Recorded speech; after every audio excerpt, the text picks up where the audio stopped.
Hey folks, it's Dom with Florida Deere. We're quickly approaching the 2-year anniversary purchase of the John Deere 1023E. So, what are we going to do? A 2-year review.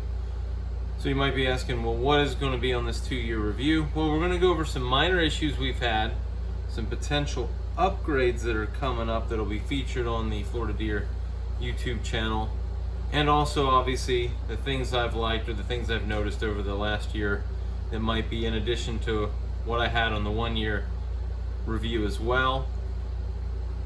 But before we get into that, if you like this video, please hit the like button. And if you want to see more videos like this about the John Deere 1 series or our garden tractors that we have, you can hit the subscribe button as well. So let's get started. Okay, so last year, I think right about the 1-year mark, I was at the 90-hour mark, and I think this year I'm at the 230.3 mark, so quite a bit more hours this year than last year. I picked up a few more small tractor jobs here and there. Certainly not my full-time job, but something that I've picked up and enjoyed for the most part. But so I'll get into some of the negative issues, and these are minor but worth going over.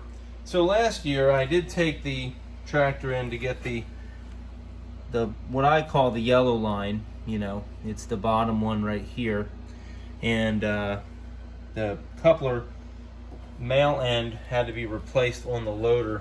Had to take it into the John Deere dealership. And unfortunately, they kept it for about 10 days for that minor issue, but they did return it. And then the next issue I have with it, which was a issue with the Pto Switch, they actually came out to the house, which I thought was pretty cool. So, I have to give credit there. But this year, I had an issue with the green one. In fact, I have a short video where I have this squirting out. Well, this is detached. The loader's detached, and I hit the lever, and the fluid just shoots out of there. So that was cool, like the first or second time that happened, but then I ended up having to get it cleaned up, and still the male end on the loader side still leaks when I have it detached. Most of the time I don't have it detached. Most of the time it's attached to the tractor, despite the fact that I use the tractor for nearly all my mowing chores when it comes to my own lawn. And then also while I'm down here, I just figured I would show, this is kind of how I've kept these little boogers safe. I've just connected them, I bring them around the bottom and around the top to try to sit up here, and then that way they're not hanging down at all. And that way I don't lose them during bush hogging jobs, which is apparently where I've lost all of them in the past. And then the other issue that I've had, and I had this last year but didn't really say anything about it, and but this year it's happened a couple times, is see those two bolts right there that attach the 3-point lever to the transmission. Those have a tendency to come loose, and not a big deal. I did have to get one because one did fall down in there, and of course I couldn't find it. So anyway, I'm sure it came out somewhere, but I tightened them down pretty good. I was going to probably use some blue thread locker, and I said, no, wait, see if I can get by one more time without using a thread locker. And then this has come loose, mostly because as convenient as this is when I'm on the tractor, right? As convenient as this is, which is really super convenient. I mean, this is ergonomically, this is just, I don't think there's a better place for this, unless you go to get off and you snag your shorts on it or something, and then these shorts don't snag, but some other shorts that I've had have snagged that numerous times. And of course I yank it one way and then it ends up getting loose, and then I have to tighten it, which is not a big issue. That nut right there is pretty easy to fix. And what I need to do is just bring a wrench that I keep in one of the toolboxes to be able to tighten that, because when that is loose, it's really a pain in the butt to operate the loader. But those are my only complaints about the tractor so far. and it's been real reliable. I've done the 200-hour service, which is basically a complete rundown on everything. I don't think I've upgraded anything else since the upgrade video that I put out. I did put these Mud Customs hooks on there, or toe fasteners, I guess.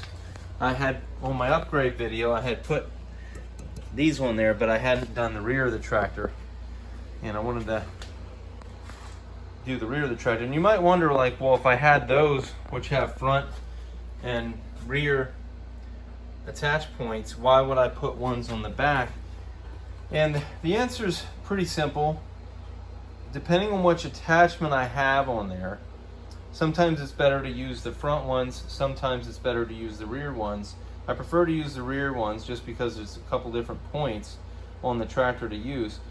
But there are occasions where the straps don't quite fit on the trailer as well, so then I end up using the front ones too. And I don't really have any other complaints or any issues going on with the tractor. I will say, coming over here just reminds me of the fuel. I will have to do some video at some point in time about fuel consumption, and there might be some literature somewhere or video or something where it talks about fuel consumption, but it really seems like probably, I would say, on the lower end of certainly under a gallon per hour usage, because it feels like I can go 6 or 7, almost 8 hours on a tank, and I think the tank is 5.2 or something like that. Now that's maybe not at full throttle, or could be, I'm using the loader more, so I'm not, running at 2,800 RPM as opposed to 32 or something like that. But I don't have any other complaints. The ROPS, I wish the ROPS were lower. I wish the ROPS were like right about here, so then they would fit under more things and I could actually keep them on, because this year I've had them on and off and on and off and on and off. And in this configuration they do fit through there, but they don't fit through the back of my garage without a little bit of finagling. So that's a little bit of a drawback, but not a major one. And I suppose probably most of the tractors have that issue. So anyways, if you like this video, again, hit the like button for me.